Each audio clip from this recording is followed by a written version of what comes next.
خوف خدا عشق مصطفیٰ، علم و عمل اصلاح معاشرہ، فقہ شریعت و طریقت کا ہے مجموعہ مدنی مذاکرہ، مدنی مذاکرہ، مدنی مذاکرہ۔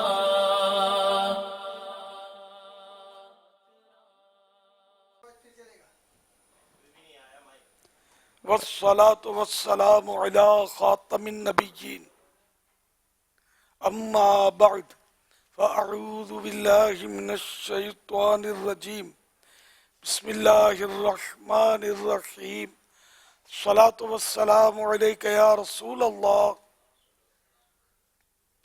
وعلى آلك وأصحابك يا حبيب الله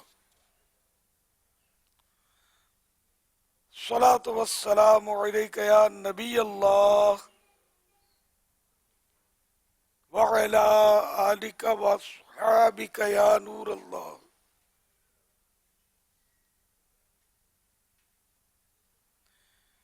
مکتبۃ المدینہ کے رسالے ضیاء درود و سلام پیج نمبر 7 پر فرمان آخری نبی صلی اللہ علیہ وآلہ وسلم نمبر 22، مجھ پر کثرت سے درود پاک پڑھو، بے شک تمہارا مجھ پر درود پاک پڑھنا تمہارے گناہوں کے لیے مغفرت ہے۔ صلو علی الحبیب صلی اللہ علی محمد۔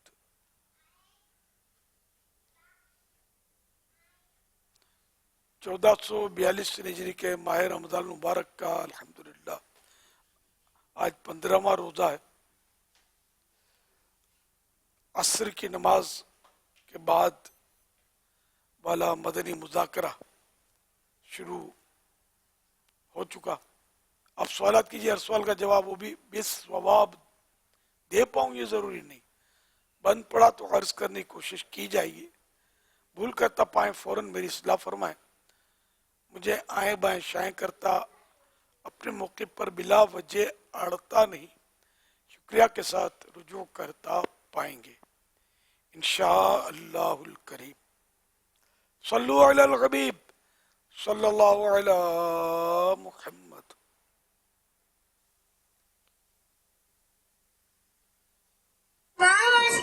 صحابہ والے محبوب نواسے رسول امام حسن رضی اللہ تعالیٰ عنہ کا یشی ولادت مبارک ہو۔ نواسے مصطفیٰ مرحبا مرحبا، اولاد فاطمہ مرحبا مرحبا، خاندان مصطفیٰ مرحبا مرحبا، نور عین فاطمہ مرحبا مرحبا۔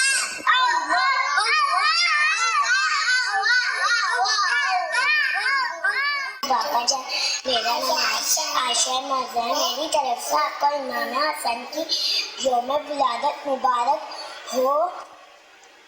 اور صحابی نبی جنتی جنتی، فاطمہ اور علی جنتی جنتی، حسن اور حسین بھی جنتی جنتی۔ یا اللہ پاک اس کھانے کا ثواب حضرت حسن کو عطا فرما، آمین۔ کیا یہ باپا جان آپ کو حسن رضی اللہ تعالیٰ عنہ کا جشن ولادت مبارک ہو۔ بابا شانا میری آج میں روزہ مبارک، بابا آج آپ میرے لیے دعا فرما دیجیے۔ اور صحابی نبی جنتی جنتی، صحابی نبی جنتی جنتی، جاریان نبی جنتی جنتی، حسن اور حسین بھی جنتی جنتی۔ مغفرت کا سامان۔ ماشاءاللہ مدنی منوں کی بہاریں، مرحبا ماشاءاللہ۔ کسی نے کچھ دعا کے لیے بھی کہا، اس میں پوری سمجھ نہیں سکا بات۔ کسی گھر کے فرد کے لیے شاید اگر آپ پہلا روزہ ہے، میرے لیے دعا فرما دیں. اچھا میرا پہلا روزہ ہے. اچھا جی ماشاء اللہ. پہلا روزہ. پھر یہ کہ حاجی اسید الحبیبہ بھائی نے مبارکباد دی جشن ولادت امام حسن رضی اللہ عنہ کی، اور جنید سمیت سب یہ لوگ ذکر کر رہے تھے ماشاءاللہ. اور دوسرے بھی ایک بہت پیارا منظر تھا، 3 بچے فاتحہ پڑھی نیاز کی ہے حضرت امام حسن رضی اللہ عنہ کی ماشاءاللہ مٹی کے برتنوں میں. اس طرح بہت پیارے پیارے منظر تھے ماشاءاللہ. پہلے روزے کی بھی مبارکباد جنہوں نے رکھے، ان کی امی ابو کو بھی مبارک. صلو علی الحبیب صلی اللہ علیہ محمد. اللہ ان سارے بچوں کو باعمل عالم دین، مفتی اسلام و دعوت اسلامی کے مخلص مبلغ بنائے. آمین.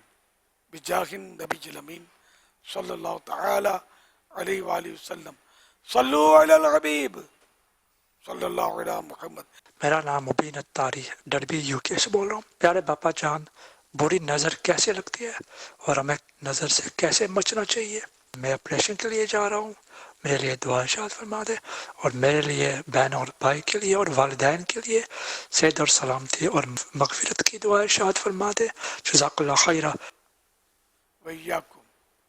اللہ پاک آپ کو شفا عطا فرما، آپ کا آپریشن اللہ کرے کامیاب ہو، یا ہو سکتا ہے آپریشن ہو بھی چکا ہو، اللہ کرے کہ وہ کامیاب ہوا ہو. ہمت رکھیے. آپ کی آواز میں کچھ یعنی کہ ایسا تھا کہ آپ شاید کنفیوز ہیں، گھبرائیں نہیں. آپریشن کے بعد عام طور پہ انسان کو راحت مل جاتی ہے، تکلیف دور ہو جاتی ہے. بری نظر کا غالباً کہہ رہے تھے. جی جی یہ کیسے لگتی ہے؟ ہاں بری نظر لگنا حق ہے. بری بھی لگتی ہے، اچھی بھی نظر بھی لگتی ہے. تو اللہ پاک بری نظر سے بچائے. اس کے لیے اب یہ کہ آدمی بولے کہ میں بری نظر لگاتا ہوں کر کے لگائے، یہ ضروری نہیں ہے. جب کوئی چیز پسند کسی کو آ جائے تو وہ تعجب کرتا ہے. تو جب تعجب کرتا ہے تو بعض اوقات وہ اس کی نظر لگ جاتی ہے. یا کتنا خوبصورت بچہ ہے نا، کتنا پیارا بچہ ہے. ٹھیک ہے، تعجب کا انداز، اس میں نظر لگنے کا اندیشہ ہے. تو ایسا اگر کہے نا ماشاء اللہ بڑا پیارا بچہ ہے، تو لفظ ماشاء اللہ کہنے سے یا بارک اللہ اگر کہہ لیں تو پھر نظر نہیں لگتی. کسی بھی چیز کو اپنے خود گھر کے افراد بھی، اپنے ماں کی نظر بھی اپنے بچے پر لگ سکتی ہے. تو ماشاء اللہ کہنا سیکھیں، بارک اللہ کہنا سیکھیں. اب ماشاء اللہ بھی کہنا نہیں آتا نا، مصیبت یہ بھی بہت بڑی ہے کہ آتا ہی نہیں، نوٹ گننے آتے ہیں خالی، باقی کچھ نہیں آتا. مسالہ. اچھا اب مسالہ بولنے والی تو ہماری قوم، میمن قوم زیادہ تر یہ مسالہ بولے، مسالہ وہ تو یہ کیا، کچھ بھی نہیں. نظر نہیں لگنی ہوگی تبھی شاید کہیں لگ نہ جائے. یا آپ بولیں گے اردو والے ماشاءاللہ ماشاءاللہ ماشاءاللہ، یہ کیا ہوتا ہے ماشاءاللہ؟ مسالہ تو کچن میں ہوتا ہے. ماشاء اللہ، انشاء اللہ، یہ بولنا سیکھیں. انشاء اللہ، انشاءاللہ، انشاءاللہ، انشاءاللہ، الحمدللہ، سبحان اللہ. یہ کوئی اللہ کے ذکر تھوڑی ہے، بالکل بگاڑ کے رکھ دیا ہے. سبحان اللہ، الحمدللہ، الحمدللہ، الحمدللہ بہت طبیعت ٹھیک ہے، الحمدللہ امی کی طبیعت ٹھیک ہے، اس طرح بول رہے ہوتے ہیں. یہ الحمدللہ کچھ بھی نہیں ہے، ایک محمل سا لفظ ہے یہ. الحمدللہ امی کی طبیعت ٹھیک ہے، الحمدللہ خیریت سے ہوں. انشاءاللہ میں مدنی مذاکرے میں رات کو بھی شریک ہوں گا. تو یہ انشاءاللہ، ماشاء اللہ، سبحان اللہ وغیرہ یہ کہنے کی عادت بنائیں، اس کی پریکٹس کریں درست کرنے کی، تو یہ آئے گا. باقی تو پھر بھی جلدی میں نکل جائے گا. جو عادت بچپن سے پڑی ہوئی ہے، اور آپ آج اب 40 یا 50 سال یا 35 یا 25 سال میں پہلی بار پتہ چلا کہ یہ ہم آج تک غلط کہتے آ رہے ہیں، تو ایک دم سننے سے تھوڑی صحیح ہو جائے گا. پوری پریکٹس کرنی پڑے گی، سیریس بھی لینا پڑے گا کہ ہاں میری غلطی. اب تک ہوتی رہی ہے. کلمہ نہیں پڑھنا تھا. پہلے سنتے تھے کہ دیہاتوں میں ایسے لوگ ہوتے ہیں بیچارے مسلمان جن کو کلمہ پڑھنا نہیں آتا. اب تو یہ کہ شہروں میں بھی پڑھے لکھوں کو کلمہ پڑھنا نہیں آتا، یعنی جلدی کی وجہ سے. لا الہ الا اللہ محمد الرسول اللہ صلی اللہ علیہ وآلہ وسلم، اس طرح جس کو پڑھنا آ جائے نا وہ خوش نصیب ہے. یعنی اتنی تعداد ہے جن کو صحیح کلمہ اب بھی نہیں پڑھنا آتا. بسم اللہ الرحمن الرحیم، اگر میں مبالغہ کروں تو شاید 100 میں سے 99 صحیح نہیں پڑھتے ہوں گے. شاید مبالغہ ہو یہ، یا ہو سکتا ہے مبالغہ نہ ہو. بسم اللہ صحیح پڑھتے ہی نہیں ہے. بسم اللہ کر کے وہ کھانا شروع کر دیا. کھانے وغیرہ بہت شریف آدمی ہے، بسم اللہ پڑھتا بھی تو اس طرح پڑھے. بسم اللہ الرحمن الرحیم، یہ کیا؟ بسم اللہ الرحمن الرحیم. ہاں، پھر یہ کہ ہر حرف ادا ہو، اور ایسا ادا ہو کہ کم از کم اپنا کان سن بھی لے اس کو. لیکن جس طرح پڑھتے ہیں الامان برافیز. جب پہلا ہی کلمہ نہیں آتا تو دوسرا کیا آتا ہوگا؟ پھر نماز میں التحیاتو یاد ہے، بچپن سے یاد ہے. تو التحیاتو تھوڑی پڑھتے ہیں، التحیاتو. وہ التحیاتو میں کیا پڑھتے ہیں؟ وہ التحیاتو تھوڑی ہے، التحیاتو. تو نوٹ گننے کے علاوہ بھی کچھ سیکھنے کی کوشش کریں. اور اصل سیکھنے کے یہ ہیں جو قبر میں کام آئیں گے، آخرت میں کام آئیں گے، وہ جنت میں لے جائیں گے. صلو علی الحبیب صلی اللہ علی محمد. یہ ارشاد فرمائیے کہ مسافر کی دعا قبول ہوتی ہے، اس سے کون سا مسافر مراد ہے؟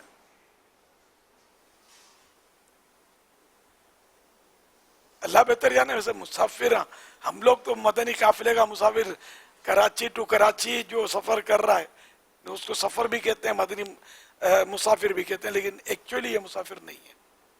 مسافر وہ ہوتا ہے کہ جو 57 میل 3 فرلنگ، جس کا وہ 92 کلومیٹر تقریباً بنتا ہے، یہ سفر کرے اور جہاں جانا ہے کم از کم اتنا سفر ہو، 15 دن کی سے کم وہ ٹھہرے، 15 دن رات سے کم اس کا ٹھہرنے کا ہو، تو اب یہ وہاں مسافر ہے. اور اپنی آبادی سے جب ایسا شخص باہر نکلے گا تو قصر نماز پڑھے گا. صرف جیسے کہ 100 کلومیٹر کا مثلا سفر کر رہا ہے، وہ 15 دن یا کم سے رکنے کی اس کو نیت نہیں ہے. یہ 100 کلومیٹر کا سفر کرنا ہے، تو اب یہ مسافر ہے کہ نہیں راستے میں. یہاں گزارش یہ ہے کہ اصل میں مسافر جو ہوتا ہے وہ تو شہر سے باہر نکلتے ہی وہ ہو جائے گا، یعنی بھلے وہ کسی جگہ پر آبادی سے باہر نکلتے ہی ہو جائے گا، جبکہ وہ جس جگہ جا رہا ہے، یہ شرعی مسافر کی تعریف ہے، جس جگہ وہ جا رہا ہے وہ اس کے بستی سے، اس کے جو شہر وغیرہ ہے وہاں سے وہ 92 کلومیٹر کے فاصلے پر ہو یا اس سے زیادہ کے فاصلے پر ہو. اب جیسے ہی وہ شہر سے نکلا وہ مسافر ہو گیا. ابھی اس نے قصر نماز ہی پڑھنی ہے. ہاں، جس علاقے میں وہ جا رہا ہے جب وہاں پر وہ پہنچ گیا تو اب 2 صورتیں ہیں کہ وہاں اس نے 15 راتیں 15 دن جو رہنا ہے اس کی نیت ہے تو وہاں پہنچ کے وہ مقیم ہے، اور اگر 15 دن سے کم اس نے وہاں پر رہنا ہے تو اس صورت میں وہ وہاں پر مسافر ہے. 15 دن رات سے کم رہنا ہے. جی. صلو علی الحبیب صلی اللہ تعالی علی محمد. سوال چلائیے. میں فاطمہ تارمین چنابا سے. پیارے امیر سنت، آپ نے تو فرمایا تھا استغفار پڑھنا ہے یا اس میں کوئی اور بھی پڑھنا ہے؟ لا الہ الا اللہ بھی پڑھنا ہے بہت سارا، اور استغفار نہیں، استغفار بھی پڑھنا ہے. استغفر اللہ پڑھنا ہے، استغفر اللہ یا استغفر اللہ ربی من کل ذنب واتوب الیہ. یا اور بھی اس کے مطلب ہے کہ جن میں استغفار ہے اللہ پاک کی جناب میں استغفار کیا گیا ہے. اس طرح کی اور کئی مطلب ہے کہ دعائیں ہیں وہ پڑھنی ہیں بہت ساری. تو استغفر اللہ یہ بھی پڑھ سکتے ہیں ماشاء اللہ. درود شریف بھی پڑھنا ہے کثرت کے ساتھ. خالی بیٹا ہو تو آدمی کچھ پڑھتا رہے, کچھ نہیں پڑھتا تو اللہ اللہ کرتا رہے, ایک سانس بھی کیوں بیکار جائے. اللہ توفیق دے. چھوٹے بچے کا تیجا کرنا کیسا؟ تیجا, ہاں چھوٹے بچے کو بھی ایصال ثواب تو ہو سکتا ہے, کر سکتے ہیں. ایک دن کا بچہ اس کا بھی کر سکتے ہیں تیجا 40 سب کر سکتے ہیں. حج اور عمرے کے لیے سوال کرنا کیسا؟ سوال تو نہیں کر سکتے حج و عمرے کے لیے, جائز نہیں ہے. مجھے مدینے کی بڑی تڑپ ہے, میرے کو عمرے پہ بھیج دو, حج پہ بھیج دو, بولتے رہتے ہیں لوگ, لیکن یہ جائز نہیں ہے. گناہ گار ہوگا اس طرح سوال کرے گا تو. صلو علی الحبیب صلی اللہ علیہ وسلم. احرام کی حالت میں مرغی ذبح کرنا کیسا؟ مرغی ذبح کر سکتے ہیں, احرام ہو یا نہ ہو, حرم میں بھی کر سکتے ہیں ذبح. جی سید طاہر محمد اکرام مطاری بھوپال کے اکاڑا سے عرض کر رہا ہوں. میری اہل سنت سے سوال ہے کہ حسد سے کیسے بچا جا سکے, کیونکہ اللہ پاک کسی کو بیٹا دے دے تو دوسرے لوگ اس سے حسد کرنے لگتے ہیں. کسی کا کاروبار ٹھیک ہو جائے تو دوسرے جو تاجر حضرات ہیں حسد کرنے لگتے ہیں. اگر کسی کی بات ٹھیک ہو تو نعت خوانی میں زیادہ اچھا پال لے تو دوسرے نعت خواں. حسد بہت بری بلا ہے, اور بعض اوقات انسان کے بس میں نہیں ہوتی, اس کی نیچر بن جاتی ہے, اور دوسروں سے بس وہ جلتا رہتا ہے. جیلسی بولتے ہیں اس کو غالباً انگلش میں. حدیث پاک میں کہ حسد نیکیوں کو اس طرح کھا جاتا ہے جس طرح آگ لکڑی کو کھا جاتی ہے. تو حسد کرنے والا اللہ پاک کی تقسیم سے گویا راضی ہی نہیں ہے. اللہ نے اس کو بیٹا دیا, آپ کو بیٹی دی, تو اللہ کی مرضی ہے. اب اس سے جلنے کی ضرورت کیا ہے؟ اللہ تعالیٰ سے تو کوئی حسد کر نہیں سکتا, انڈرسٹوڈ ہے, اس کی مرضی ہے جس کو جتنا دے. اس طرح کسی کا کاروبار اچھا چلتا ہے, کسی کا نہیں چلتا, کوئی مالدار ہے, کوئی غریب ہے, تو یہ سب اللہ پاک کی حکمت ہیں. تو بندے کو چاہیے کہ اللہ پاک کی تقسیم پر راضی رہے, اور اللہ کریم نے جو کیا اس کو اچھا جانے. اب جس سے حسد ہو رہا ہے, اب اس کو دور کرنے کی کوشش کریں. حسد یہ ہوتا ہے کہ کسی کو جو نعمت ملی, اس نعمت کے دولت ملی, آواز اچھی ہے, نعت شریف اچھی پڑھتا ہے, بیان اچھا کرتا ہے, لوگ اس سے زیادہ تعداد میں محبت کر رہے ہیں اور مجھ سے کم محبت کر رہے ہیں, تو میں اب چڑھوں اس سے, یار اس سے کیوں زیادہ لوگ ملتے ہیں, میرے کو نہیں پوچھتے.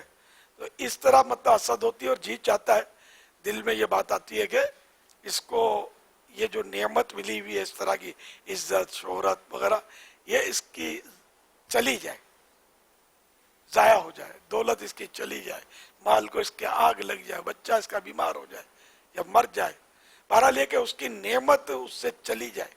یہ تمنا کرنا یہ ہے حسد. اور حسد جو ہے اس سے جی حسد جو ہے یہ اگر آ گئی تو اس کو بندہ جو ہے نا, اس کو مطلب ہے نا اپنے آپ سے دور کرے. اس کے تفصیلات جو ہے نا, یہ کتاب ہے مکتبۃ المدینہ کی, اس کا نام ہے حسد. زیادہ بڑی نہیں ہے کتاب, 100-150 پیج کی ہوگی, بہت اچھی کتاب ہے. اس کو پڑھیں گے انشاءاللہ تو اس میں اس کے علاج بھی ملیں گے. حسد کی ہولناک تباہ کاریوں اور خوفناک نقصانات کو ذہن میں دہراتے رہے بندہ کہ اتنا گناہ ہے, ایسی نیکیاں برباد ہوتی ہیں, اس کا تو کچھ بگڑے گا نہیں, میری نیکیوں کو آگ یعنی جس طرح کھا جاتی ہے اس طرح میری نیکیاں جو دھڑا دھڑ مطلب برباد ہونا شروع ہو جائیں گی, تو میں کیوں حسد کروں. اور اس سے اللہ اور رسول بھی ناراض ہوتے ہیں حسد کرنے سے. تو یوں بندہ سوچے تو یہ کہ حسد اس سے انشاءاللہ دور ہو جائے گی. اور حضرت سیدنا ابو درداء رضی اللہ عنہ سے روایت ہے کہ جو موت کو کثرت کے ساتھ یاد کرے، موت کو زیادہ سے زیادہ یاد کرے، اس کے حسد اور خوشی میں کمی آ جائے گی. جو حسد کا مریض ہے تو یہ اس کے لیے علاج ہے کہ موت زیادہ یاد کرے. لہذا اپنی موت کو بکثرت یاد کیجئے کہ عنقریب کسی بھی لمحے، کسی بھی پل مجھے یہ دنیا چھوڑ کر اندھیری قبر میں اتر جانا ہے. تو پھر میں اس دنیا کی عارضی چیزوں کی وجہ سے کسی سے حسد کر کے اپنی آخرت کیوں خراب کروں؟ اس طرح انشاءاللہ کوشش کریں گے، اور بھی کافی علاج ہے، تو حسد سے بچت ہو سکتی ہے. صلو علی الحبیب صلی اللہ علی محمد. میرا نام عبدالسبحان ہے، میں واقعین سے بات کر رہا ہوں. میرا باپا جان کی بارگاہ میں سوال ہے کہ کیا ایک اسلامی بہن اپنی نانی پھپھی یا خالہ کے گھر میں اعتکاف بیٹھ سکتی ہیں؟ جو آپ ارشاد فرما دیجئے. اس میں یہ کہ اعتکاف کے لیے مسجد بیت، عورت کے لیے مسجد بیت ہونا شرط ہے. مرد کا تو گھر میں اعتکاف ہو ہی نہیں سکتا. عورت کا تو اب یہ کہ وہ اپنے گھر میں ایسی جگہ فکس کر لے کہ جہاں یہ نماز پڑھا کرے گی، نماز کے لیے جگہ فکس کر لے. نہیں کی تو اب کر لے کہ یہ میری نماز کی جگہ ہے، اب یہاں نماز پڑھا کروں گی. تو یہ اس کی مسجد بیت یعنی گھر کی مسجد ہو گئی. اس کے اس مسجد کی طرح ایک کام نہیں ہے جو عام طور پہ مسجد ہوتی ہے. تاہم اس میں عورت جو ہے وہ اعتکاف کر سکتی ہے. کسی اور کے گھر پہ تو مسجد بیت بنانا سمجھ میں یوں بھی نہیں آتا کہ وہاں ویسے روز روز جا کر تو بندہ عورت نماز پڑھے گی بھی نہیں. خالی اعتکاف کے لیے مسجد بیت کسی اور کے گھر پہ بنا لے، خالی خالی نیت کر لے. مفتی صاحب دیکھیے کیا فرماتے ہیں. اصل میں باپا اس میں جو دیگر خرابیاں ہیں وہ بھی بہت زیادہ ہیں. ہر مقام پر پردے کی رعایت ہو سکے، دیگر معاملات ان کے آسانی سے حل ہو سکیں، یہ مشکل کے اندر پڑ جائیں گی. تو جو آپ نے فرمایا اپنے گھر میں ہی اعتکاف کرے، یہی بہتر ہے.